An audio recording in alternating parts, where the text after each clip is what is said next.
Hello, I'm Kathy Collinsworth, Executive Director of Monadnock Humane Society.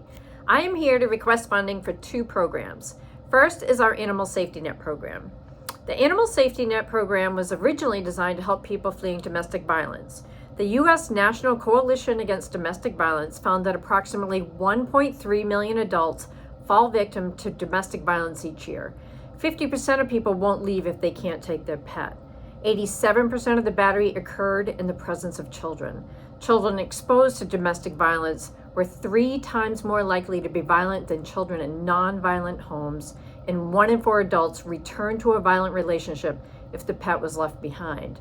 The ASM program assists people navigating this difficult time by providing temporary housing for their pets, taking them out of harm's way, and allowing people to relocate to shelters for help where they cannot allow animals. This is not just intervention, it is prevention as well, as we help to break the cycle of violence by removing a child from a violent environment.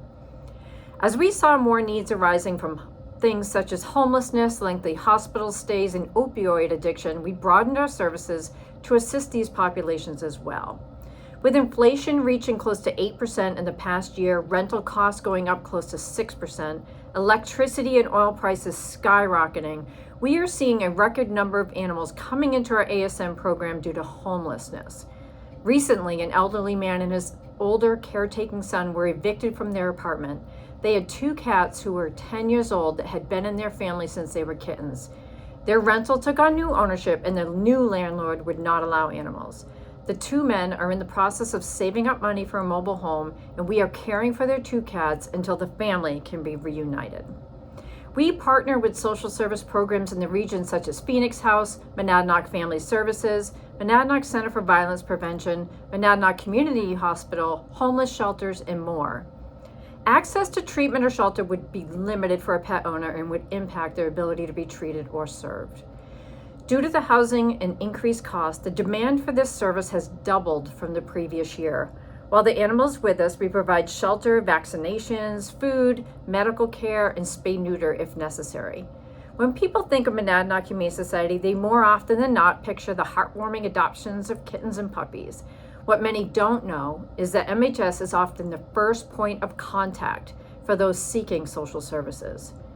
The other program we are seeking funding for is our Animal Anti-Cruelty Fund. When we get a report of cruelty, whether through a citizen or law enforcement, our humane agent, who we brought on as a new full-time position 1 year ago, works alongside law enforcement to gather evidence and investigate cases. If it is determined that an animal needs to be seized from a property, MHS holds the animal in temporary protective custody as it moves through the legal system. This could take weeks or months. All of our operational funding is through private donations and grants. We get no state or federal funding.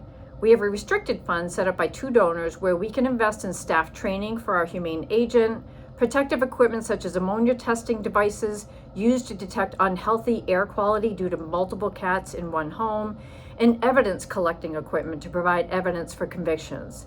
This fund was started 3 years ago and has a balance that certainly does not meet our growing needs for animal anti-cruelty cases.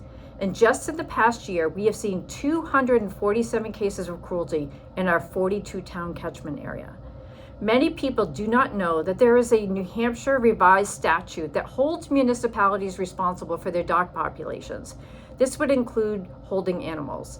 If MHS did not exist, it would cost each town or city who are responsible for managing their animal populations a significant amount of money, and this would come out of taxpayer dollars. MHS is able to raise funds for this service through the generosity of private citizens and philanthropic groups like 100+ Women Who Care. These animals that are always requiring medical care, sometimes significant. One case several months ago resulted in removing 27 labs from a puppy mill situation. One lab puppy who experienced an intestinal blockage due to the infestation of multiple parasites cost $5,000 to save his life. That example is unusual, thankfully. In addition to medical care, we are providing shelter, heat, air conditioning, food, medications, exercise multiple times a day. If we are your chosen organization, we would be honored to help your residents in the 10 towns that you serve, and your funding would be restricted for just that. thank you for all that you do to improve the quality of life in the Monadnock region.